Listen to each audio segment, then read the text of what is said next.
আসসালামু আলাইকুম। অবাধ্য প্রিয়তমা গল্পের 4 নাম্বার পার্ট। তো যারা আমাদের নতুন channel voice of Jamil official এখনো সাবস্ক্রাইব করেনি, প্লিজ সবাই সাবস্ক্রাইব করে নেবেন। তো বেশি কথা না বলে চলুন গল্প শুরু করে দেই। ইনায়া তখন মনে মনে বলে, ইভান ভাই, আপনি আমার জীবনের প্রথম পুরুষ যার জন্য এই 15 বছর অপেক্ষা করেছি আমি। স্বামী হিসেবে প্রতিদিন যাকে নিজের কাছে চেয়েছি, প্রতিদিন যাকে একবার দেখার জন্য নিজের চোখে পানি বিসর্জন দিয়েছি, কিন্তু আজকে আপনি কত সহজে আমাকে তালাক দিয়ে দিলেন। কেন ভালোবাসতে পারলেন না আমাকে ইভান ভাই? ইনায়া কথাটা বলে নিজের চোখে পানি মুছে ফেলে। বিছানার মধ্যে ইনায়া নাড়াচাড়া করার জন্য অরুণা বেগমের ঘুম ভেঙে যায়। ঘুম থেকে উঠে উনি তাকিয়ে দেখে ইনায়া উঠে পড়েছে। অরুণা বেগম বলে, ইনায়া মা, আমার তোর জ্ঞান ফিরেছে। আজকে 7 দিন পর তোর সাথে কথা হলো ইনায়া। ইনায়া বলে, মামুনি টেনশন করবা না, আমি ঠিক আছি, একদম পারফেক্ট। তোমার মেয়ে না আমি প্রচুর স্ট্রং।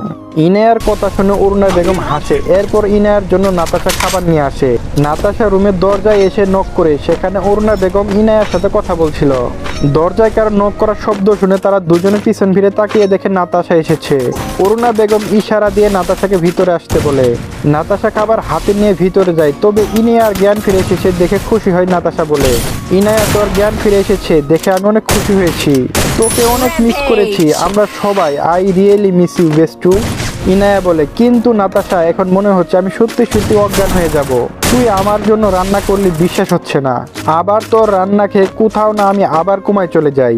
নাতাশা বলে, শুন, এই নাতাশা অনেক ভালো রান্না করে। সবাই নাতাশার রান্না প্রশংসা করে, শুধু তুই ছাড়া। আমি চাই তুই আমার রান্না খেয়ে আবার কুমায় চলে যা। ইনায়া বলে, অসম্ভব, এই ইনায়া আর কখনো ঘুমায় যাবে না। অনেকদিন আমার মামুনি আর ভালো বাবা থেকে দূরে থেকেছি, আর না। আমার ভাগের সব আদর তোকে করেছে এতদিন, এখন এই ইনায়া ফিরে এসেছে। তোকে একটু আমার মামুনির কাছে আসতে দেব না, এই বলে দিলাম। ইনায়া আর নাতাশা ঝগড়া দেখে অরুণা বেগম হাসতে থাকে। সত্যি এই দুইটা মেয়ে এখনো বাচ্চা থেকে গেছে। নাতাশার নিয়ে আসা খাবার ইনায়া খায়। এরপর ডক্টর লেখা ওষুধ অরুণা বেগম ইনায়ার হাতে দেয়। ইনায়া সেটা খেয়ে বিছানায় বসে রেস্ট নেয়। অফিসে কাজ করতে চেয়েছে, কিন্তু অরুণা বেগম নিষেধ করে দিয়েছে। ইভান নিজের রুমে বসে আছে, তবে তার চোখের সামনে ইনায়া সেই অসুস্থ মুখ ভেসে ওঠে। ইভান বলে, না না ভাই, তোর দুর্বল হলে চলবে না এই ইনায়ার উপর। ওকে সবসময় তোকে ঘৃণা করতে হবে তোর। ইভান কথাটা ভেবে কাজ করতে থাকে। অন্যদিকে মিলন সাহেব বাড়ি ফিরে এসে শুনে ইনায়ার জ্ঞান ফিরে এসেছে। মিলন সাহেব অনেক খুশি হয়। উনি ইনায়ার সাথে দেখা করে কথা বলে এরপর নিজের রুমে ফিরে আসে। অন্যদিকে অরুণা বেগম কার সাথে যেন কথা বলছিল। মিলন সাহেব বিরক্ত না করে ফ্রেশ হতে ওয়াশরুমে চলে যায়। এরপর ওয়াশরুম থেকে ফিরে এসে জিজ্ঞেস করে, অরুণা, তুমি এত রাতে কার সাথে কথা বলছো? অরুণা বেগম বলে, মায়ের সাথে। তখন মিলন সাহেব বলে, মায়ের সাথে হঠাৎ করে কথা বললে কেন, জরুরি বিষয় কি? অরুণা বেগম বলে, মিলন, ইনায়ার বিয়ের বিষয়ে মায়ের সাথে কথা বললাম। ইনায়ার বিয়ের কথা শুনে মিলন সাহেব অরুণা বেগমের দিকে অবাক দৃষ্টিতে তাকিয়ে দেখে। হঠাৎ করে ইনায়ার বিয়ে হবে কেন, আর কার সাথে বা বিয়ে হবে? মিলন সাহেব বলে, ইনায়ার বিয়ে মানে কার সাথে বিয়ে হবে? ইভান কি এই বিয়েতে রাজি? আর ইনায়ার বিয়ের বিষয়ে তুমি মাকে কেন ফোন করেছো? অরুণা বেগম বলে, ইনায়ার বিয়ে হবে, কিন্তু সেটা ইভানের সাথে না, বরং অন্য কার সাথে। আর মাকে ফোন করেছি কারণ ইনায়া বউ হয়ে ওই বাড়িতে যাবে। অরুণা বেগমের মুখে ওই বাড়ির কথাটা শুনে মিলন সাহেব চমকে যায়। মিলন সাহেব বলে, অরুণা, তুমি কি জানো তুমি কি বলছো? ওই বাড়িতে ইনায়া বউ হয়ে গেলে ওরা ইনায়াকে মেরে ফেলবে। আর ওকে ইনায়া অনেক ঘৃণা করে, কখনো ওকে বিয়ে করবে না ইনায়া। অরুণা বেগম বলে, মিলন, বিয়ে ওই বাড়িতেই হবে ইনায়ার। আর ওই বাড়ি কেউ কোনো ক্ষতি করবে না ইনায়ার, তুমি টেনশন করো না। আর ওই বাড়ির সন্তান শুধু একটা ভুল বুঝার কারণে আমাদের থেকে দূরে সরে চলে গেছে। কিন্তু ইনায়ার সাথে বিয়ে হয়ে গেলে সব ঠিক হয়ে যাবে মিলন। মিলন সাহেব অনেক বোঝানোর চেষ্টা করে অরুণা বেগমকে, কিন্তু উনি নিজের জেদ আউট থাকে। ইনায়া যখন নিজের রুমে বসে ভিডিও দেখছিল, তখন অরুণা বেগম ওর রুমে আসে। অরুণা বেগম বলে, ইনায়া, আমি কি তোর রুমের ভিতরে আসতে পারি? অরুণা বেগমের কথা শুনে ইনায়া ফোন রেখে দরজার দিকে তাকে মিষ্টি হেসে উত্তর দেয়, অবশ্যই মামুনি, তোমার আবার রুমে আসার জন্য অনুমতি কেন নিতে হবে, ভিতরে আসো।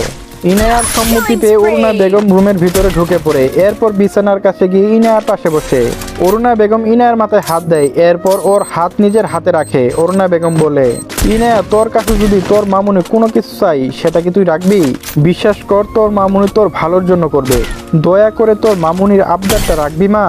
অরুণা বেগমের এমন কথা শুনে ইনায়া একটু অবাক হয়, কারণ আজ অব্দি অরুণা বেগম তার কাছে কিছু চায় নাই। ইনায়া বলে, মামুনি, এমন করে কেন বলছো?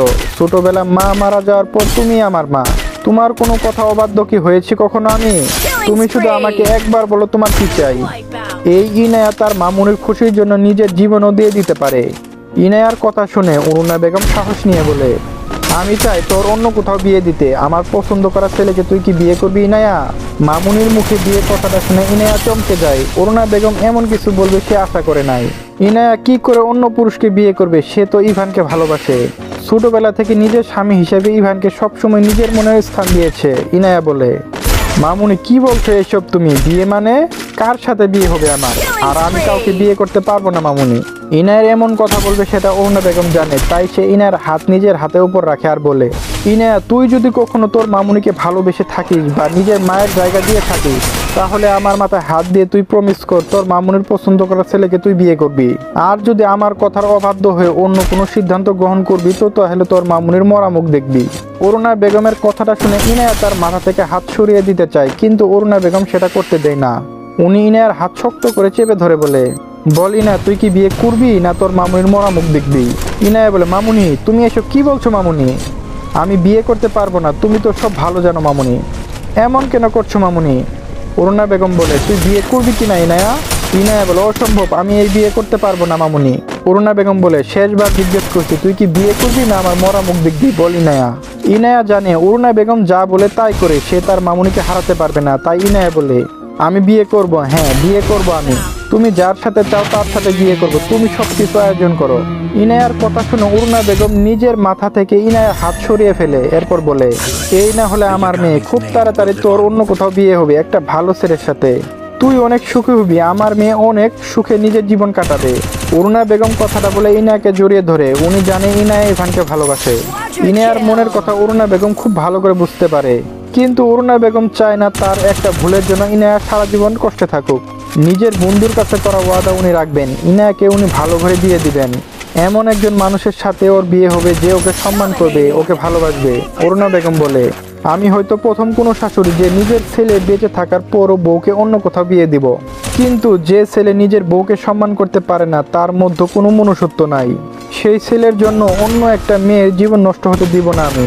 ইনায়া আমার ছেলের বউ না, ইনায়া আমার মেয়ে, শাশুড়ি হিসেবে না, মা হিসেবে আমার দায়িত্ব ওকে সবসময় আগলে রাখা। আর তার জন্য যদি আমাকে নিজের ছেলের সংসার ভাঙতে হয় তাও করব। অন্যদিকে ইনায়া মনে মনে বলে, মামুনি তুমি এটা কি করলে? আমি কি করে অন্য কাউকে বিয়ে করব, তার সাথে সংসার করব? ইভান ভাইকে আমি ছোটবেলা থেকে অনেক ভালোবাসি, ওনার সাথে কখনো সংসার করা হয় নাই আমার, কিন্তু ওনাকে আমি স্বামী হিসেবে মেনে নিয়েছি। সেই জায়গায় অন্য কাউকে কি করে দিব? ইভান ভাইয়ের জন্য লেখা আমার সব চিঠি বলে দেয় আমি আজ ইভান ভাইকে ভালোবাসি। চৌধুরী বাড়িতে বিশাল আয়োজন চলছে, আর 3 দিন পর ইনার বিয়ে, যার জন্য বাড়িতে সাজসজ্জা হচ্ছে। অরুণা বেগম আর মিলন সাহেব অনেক বিজি বিয়ের কাজ নিয়ে, তবে ইনায়া সেই বিষয়ে কোনো ইন্টারেস্ট নাই। ইনায়া সারাক্ষণ অফিসে কাজ নিয়ে বিজি থাকে, বাড়িতে বিয়ের কাজ দেখতে ভালো লাগে না। আর সে জানেও না কার সাথে তার 3 দিন পর বিয়ে হচ্ছে, আর সে জানতেও চায় না। অন্যদিকে ইভান, সে তো মহা খুশি, ফাইনালি তার জীবন থেকে ইনায়া সারা জীবনের জন্য চলে যাবে। চৌধুরী বাড়িতে বিয়ের উপলক্ষে সাজানো হচ্ছে, যার প্রধান দায়িত্ব ইভানে আছে। সে নিজের উপস্থিতি থেকে সকল কাজ দেখছে।